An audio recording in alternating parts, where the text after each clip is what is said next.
Profitons du festival Nos Jeux sur Marne pour parler d'un univers. Un univers sur lequel va déboucher des livres audio, un jeu de cartes, de la musique. Cet univers, c'est Arakan. On en parle avec Lies et Michael qui étaient présents pour présenter pour l'instant le jeu de cartes. Alors on va voir que le jeu de cartes pour l'instant c'est un prototype qui est très bien abouti mais qui ne demande que à sortir chez les gens. Tout d'abord avec Lies on va évoquer l'univers parce qu'à la base Arakan c'est un univers et c'est vous le créateur de l'univers. Alors, tout à fait, c'est un univers fantasy. C'est une histoire, une légende que j'ai écrite et composée, parce que je suis auteur-compositeur.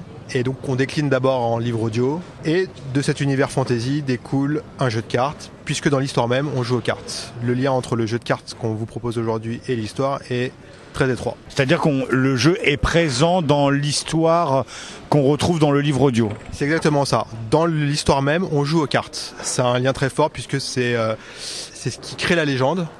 Et donc l'idée c'était de pouvoir permettre aux joueurs de revivre la même expérience que les héros vivent dans l'histoire.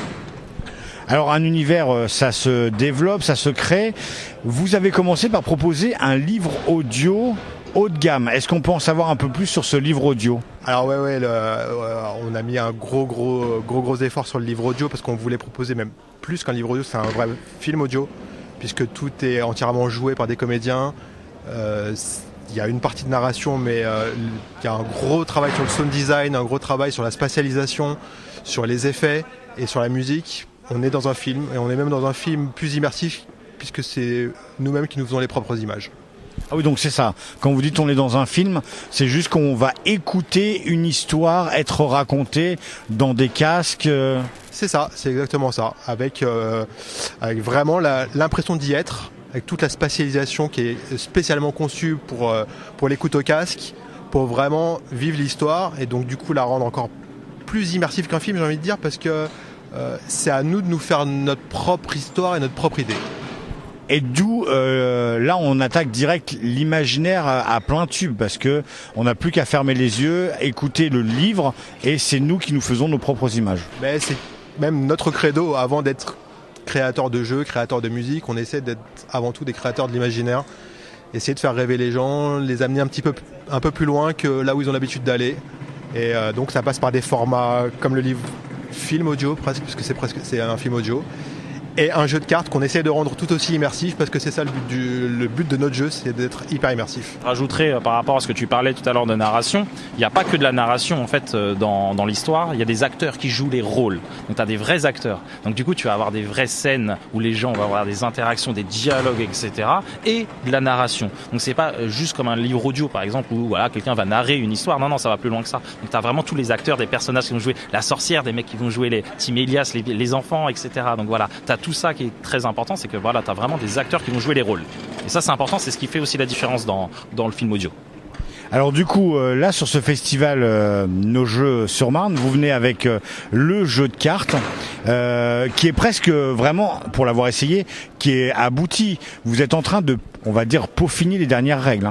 Alors c'est exactement ça, on a essayé, donc on a tourné depuis ça fait 1 an et demi en fait, qu'on a vraiment penché dessus, on a fait découvrir à différents festivals. Le but c'est d'avoir des retours des joueurs, etc. pour le peaufiner. Donc en effet il est plutôt bien avancé. Là on finalise les illustrations, le design des cartes, l'équilibrage final. L'idée là actuellement c'est de proposer les premiers starter packs, voilà, pour voir les retours des gens.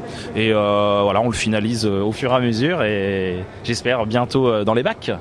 Alors on peut parler de ce jeu, un jeu d'affrontement à base de cartes. Voilà, alors exactement. Donc ça va être un jeu de cartes d'affrontement où chacun va contrôler en fait une faction. Et en fait, c'est une armée que tu vas contrôler. Si tu veux, ça va être représenté par 25 cartes qui vont totaliser 135 points. Voilà.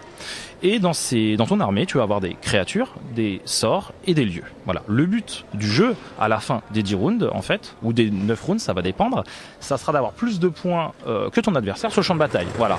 Mais le côté stratégique va être très très important parce que le placement des cartes se fait en fait de manière adjacente. Voilà, t'es obligatoirement, quand tu poses des cartes, tu les poses face cachée, c'est très important, donc du coup tu vas découvrir et tu vas les poser à côté des cartes alliées ou ennemies. Voilà, c'est ce qui fait aussi la particularité de ce jeu-là. Et d'où cette fameuse map qui sert de de cartes où on va poser. Les emplacements des cartes sont déjà prédessinés dessus. Elle est superbe. Et du coup, on se retrouve avec une carte qui évolue. Les cartes se posent les unes à côté des autres, puis il y a des cartes qui disparaissent, ça crée des creux. Du coup, le côté stratégique arrive assez rapidement. Ouais, tout à fait, c'est exactement ça. La map en fait va donner déjà un aspect esthétique, ça c'est clair et net, c'est vachement important. Et comme tu disais, le fait en fait de créer des trous, tout ça, le placement est très très important. Les zones où tu vas mettre tes cartes, voilà, faut bien réfléchir. Donc c'est pour ça que tu vas avoir des cartes qui vont avoir des mouvements, des attributs qui vont te permettre justement d'aller dans des zones pour bloquer ton adversaire. Et on peut très bien imaginer dans le futur, c'est ça qui est intéressant avec ce type de map et ce type de jeu, c'est que des maps où tu vas avoir des zones infranchissables, ou des lieux, ou des endroits où tu pourras pas aller. Donc du coup, rajouter en fait un peu plus de difficulté ou d'interaction avec cette map-là, en effet. Ouais. Alors quand un univers est aussi profond que celui d'Arakan, avec des livres audio qui vont peut-être devenir des livres, hein, pourquoi pas, hein, de la musique, un jeu de cartes, on peut très bien penser à d'autres sources de développement, un jeu de rôle ou d'autres choses encore. Alors, on va répondre tous les deux. Moi, je vais commencer pour la partie jeu. Moi, j'ai envie de te dire oui, j'ai envie. Et c'est le but. Donc l'idée, on penche déjà sur un jeu de plateau. Voilà, dans l'univers d'Arakan, il y a, comme tu dis, absolument raison, énormément de choses à faire et qu'on a envie de faire pour développer. Donc des jeux un peu plus, on va dire, familiaux. Voilà, un jeu familial qui pourrait être pensé, qui est en cours de raisonnement, si je puis dire, un jeu de plateau qui est déjà aussi en cours de réflexion. Donc absolument, l'idée, c'est vraiment de pouvoir proposer en fait via cet univers au public différentes façons d'appréhender le monde d'Arakan et que les gens le découvrent de différentes manières. Voilà, que ça soit pour des gens plus experts ce jeu de cartes, pour des gens plus familiaux via un jeu plus familial justement, et via les histoires de différentes manières, en écoutant parce qu'on est pressé dans le train, mais il y en a, ils vont préférer lire, donc ils ont un livre comme tu viens de dire, voilà. Donc en effet, c'est vraiment d'avoir différents produits pour faire découvrir ce monde, quoi, qui est très très riche, ouais, absolument. Il y a quelque chose qui est super important qu'on essaie de maintenir depuis le début, c'est le côté saison, série. C'est quelque chose c'est une saga, c'est pas juste une histoire, donc il y a énormément de choses à développer, énormément de contrées à explorer. Et l'idée, c'est que les gens qui nous suivent, ils avancent en même temps que nous et qu'on leur fasse découvrir des nouveaux pans de l'histoire, des choses qu'ils ne connaissent pas, et au fur et à mesure, les faire avancer avec nous dans l'histoire. On commence déjà par le jeu de cartes, puisque on essaie tant bien que mal de faire coïncider, on va dire, le jeu de cartes avec l'histoire. De nouvelles couleurs vont arriver, de nouvelles campagnes de jeux vont arriver qui seront en lien étroit avec l'histoire. Et tout ce qu'on veut faire doit s'inscrire dans cette idée, de toujours amener plus loin en fonction que l'histoire évolue. Merci de ce témoignage. Je vous invite fortement à taper Arakan. Alors ça s'écrit Arackhan.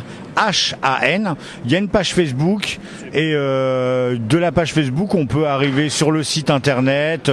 C'est une communauté qui bouge et qui se met à jour assez facilement. Merci à vous deux et très bonne continuation. Merci beaucoup. Merci à Tellement Geek.